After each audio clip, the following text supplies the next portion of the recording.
The first food bank in North Liverpool was 2011 and that started at St Andrew's Church. It was a small cupboard at the back of the church hall and I think at that stage we imagined we would be serving a few people who needed it the most, and as things have gone on and obviously we've had 10 years of economic difficulties, I think last year we supported 15,000 people in total. I guess where we've seen a slight change is people who are made newly vulnerable by the pandemic, so that's either a product of their economic financial circumstances, a change in work or benefit situation, or people whose health situation has changed, so they're either poorly with COVID or having to self-isolate and not able to access food in the way that they would ordinarily access it. One of the changes we're trying to make is to make sure that Foodbank is only there in an emergency situation.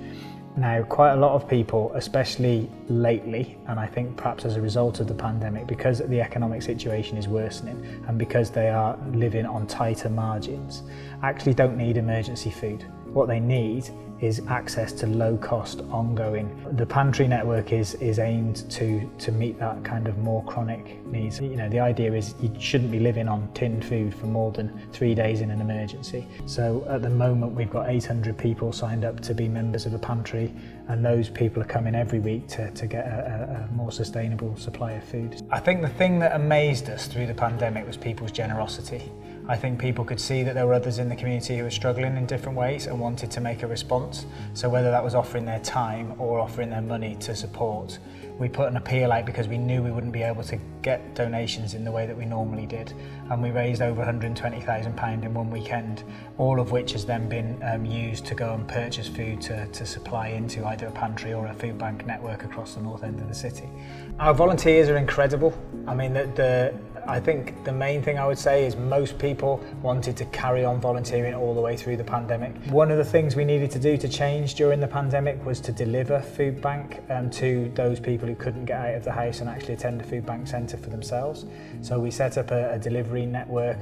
We would know by 11 o'clock in the morning if somebody needed food that day, and then we would get people come to the packing centre, fill up cars or vans and then take them to people on a delivery rota every day. We were doing 25 to 30 deliveries a day, but British Gas with their gas engineers weren't able to go into people's homes during the height of the pandemic, so they offered their engineers as a kind of auxiliary driving fleet, if you like. So they would come, drive to a list of addresses that we gave them. So we're really grateful for the support that they gave us during that time. People associated with both Everton and Liverpool football clubs have volunteered through the pandemic. They've been interested in making sure they're keeping in touch with the issue of food insecurity. And both the fans movement, fans supporting food banks, and the clubs themselves corporately have been superb, really. We couldn't have asked for a better response.